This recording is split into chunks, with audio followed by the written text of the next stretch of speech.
Hey, everybody, welcome to another edition of Fraud Fighters Unplugged. I'm deeply honored and privileged today to be talking to Theresa Payton, a valued colleague, certainly an expert in the industry, and someone who's been really informed about the fight for cybercrime and what's going on behind the scenes. We'll do our typical 10 minutes today. We'll do some back and forth. I encourage you to send any questions to Theresa, either directly to her, DM her through LinkedIn, or DM us at Arcos Labs, and we'll get them over to her. But all that housekeeping aside, Theresa, welcome. It's an honor to have you here. Tell us about yourself, and then we'll jump into it. Sure. Hey, Frank, it's great to be with you. Just a little bit about me, everybody, because you can look me up on LinkedIn. Theresa Payton, I'm the CEO of Fortalist Solutions, and I worked in the financial services industry for 16 years. Then I had the honor of serving the U.S. government by working for President George W. Bush as his Chief Information Officer from 2006 to 2008. First female to hold that job. And now working at Fortalist Solutions, we help the Fortune 500, the U.S. government and our allies and individuals protect their human user story. And I'm really specific around that because I think we often forget and we get focused on, well, we're protecting infrastructure. Well, why are we protecting infrastructure? It's about the human user story. And as part of the gig of being CEO of Fortalist Solutions, I get to see a lot of things and made the decision to write a couple different books. I've got a co-author for two of my books, which are around internet identity and privacy. Ted Claypool's my co-author on those books.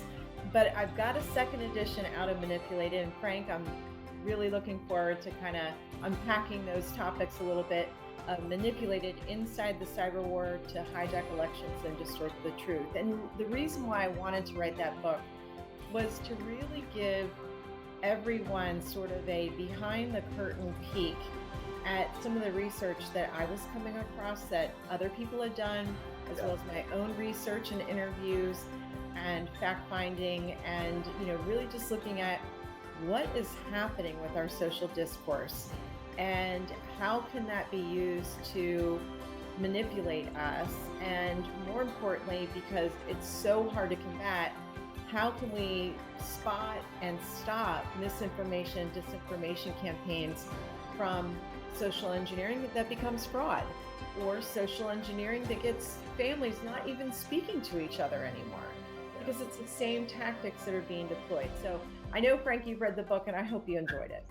No, I really did. It's so interesting, Theresa. Really, what I found fascinating about the book is it has all the ingredients for the world that you and I live in every day. And I love how you started this. We often forget the missional element of what we do. I mean, we're here to protect people as they transact the digital economy. All of us are. And we lose sight of it because you're right. We focus on infra, we focus on tactics, we focus on the how, and we sometimes lose sight of the what. What I found so fascinating about the book, and I think really almost an eye-opener because you had a vantage point most of us don't have, is the magnitude of the fight we're actually in. And Theresa, as you and I spoke in the preamble getting ready for this, and it's great for our folks that are listening in, when you combine the ingredients of fear, which is what a lot of these misinformation campaigns do, is to get you on edge, lack of an informed public, and then tools like we're seeing with AI that have accelerated the authenticity of content to make it look so real, you have the perfect storm for people like in your book, Hacker X, to go in and manipulate people. So maybe unpack that a little bit, how those three ingredients come together and really expose us to potential risk, which ultimately downstream manifests itself, in money and how that money is used. Sure, absolutely. So I'll give an example of an experiment that I tried on my own self. And so just, a lot of people say you have to eat your own dog food. I prefer champagne. So I always like to say, I like to try out the champagne first before I serve it to others. And so one of the things that I did is I did not have a TikTok account personally. And as soon as the government talked about they were going to ban it, I just kind of the independent in me said, well, then I guess I'll sign up for an account and see what it's all about. And anyway, so I decided to do a little test. And the only thing I did on that TikTok account was spend time looking at rolling pandas, because Frank, it's really hard to continue to have like a bad day or a rough day if you watch a video of rolling pandas, right? And then the next thing I knew, the internet continued to serve me up rolling pandas. So here's one thing I want people to take away. The internet, when you come searching for something, Yeah. It decides, because this is the value proposition of the internet. You typically get on for free. You don't pay for your access to information. You and what you do is the actual product. And so the internet wants to give you more of the information that you came for. So then every platform I went to, every search window, every different thing, I was getting pop-ups of rolling pandas, which Good. made me happy. But it was just a really great lesson for how these algorithms work. And then it started giving me puppies and kittens and rolling brown bears and all different things. And it was trying to look for topic adjacent things that I may also want to see. Now, the reason why I bring that up is this is why people who promote misinformation and disinformation campaigns can be so successful, because they're already leveraging an algorithm. They don't have to build it. They just know the algorithm's going to serve you up more of what you came for. So if they can figure out through hashtags, through clickbait, through placement, how to get you to click, and they make pennies on the click, then they'll figure out how to give you more of what you came for. Yeah. It's interesting, Theresa, in that ongoing cycle of feeding you content, you consuming it, what tends to be often lost is our personal kind of self-awareness around security. We just begin to trust the platform. And I think what we certainly see on our end is there is so much personal information out there that's profile rich. I can now build profiles that appear so real that I'm able to get around the typical online questions of, is Frank really Frank, and is Frank behaving normally in the context of this transaction? That's really all that matters ultimately when you boil it down online. If I can spoof that, right? And then I'm not just making clicks by feeding you content, I'm actually building deep, rich profiles that allow me later on to come in and either synthesize identities or compromise identities. That becomes a real challenge. And especially, I love what your book said in that, and what do we do now kind of section. It's like, okay, now what?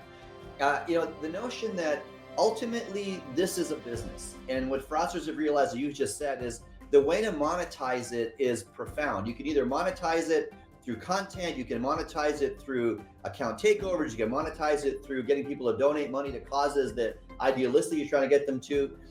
Ultimately, there's so much information out there that we lose sight of the fact that, where's all this money going? What are they doing with this money? And maybe speak, because of your unique vantage point in the administration when you were there.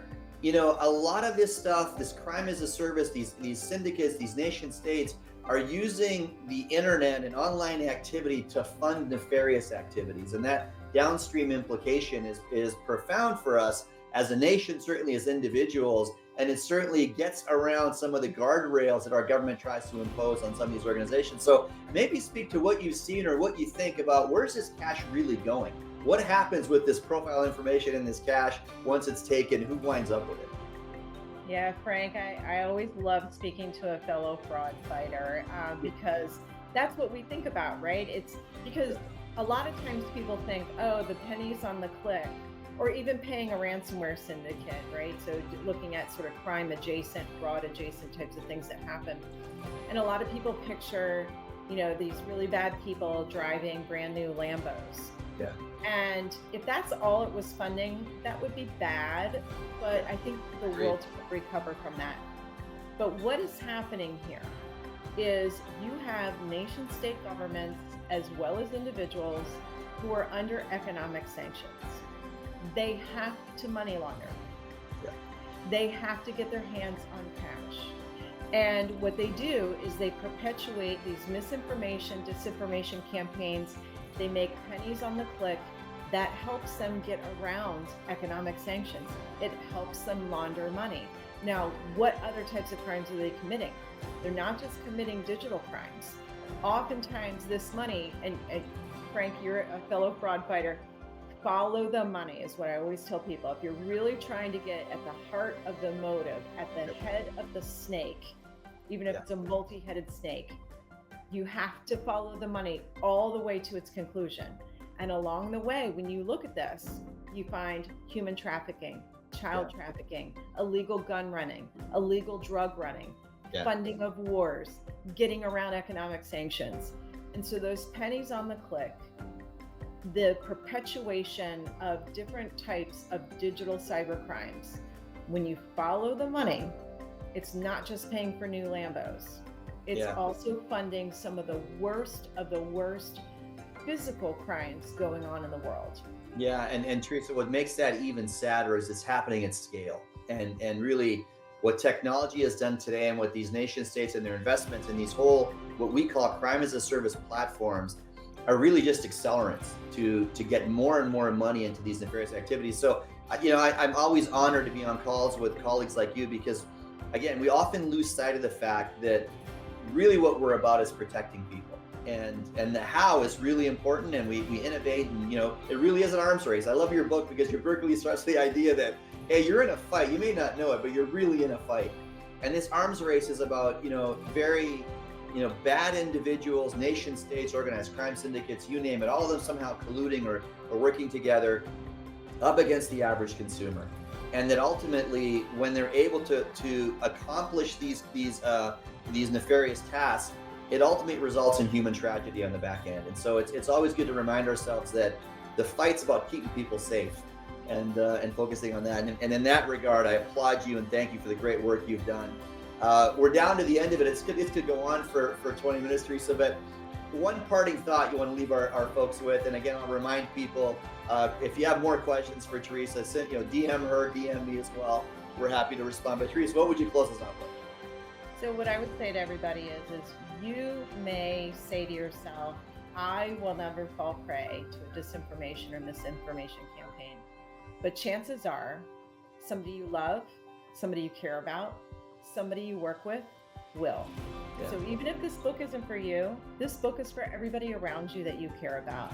And it really will. My goal with the book was to somewhat entertain, so I have fictional stories in there, somewhat engage and enrage on what is really happening out there, but really most of all, to equip all of us to spot and stop these campaigns from happening. The government cannot save us from this. You cannot blame social media and big tech for this. It is a misuse of the technology. They are studying human behavior, as in they, the criminals. So just understand, while we sometimes forget and overlook the human user story, they could teach a master class in the human user story and behavior.